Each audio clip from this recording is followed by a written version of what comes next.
আমরা এই মুহূর্তগুলোর জন্য নিজেদের প্রস্তুত করেছি এবং সব ধরনের পরিস্থিতির জন্য পরিকল্পনা করেছি। আমাদের প্রিয় ইমাম খামেনির শাহাদাতের পরের সময়ের জন্য পরিকল্পনা করা হয়েছে।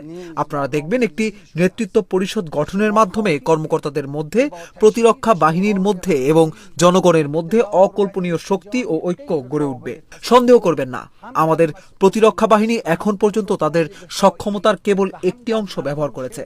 আমেরিকান ও ইসরায়েলিদের সঙ্গে আমাদের হিসাব এখনো বাকি রয়েছে।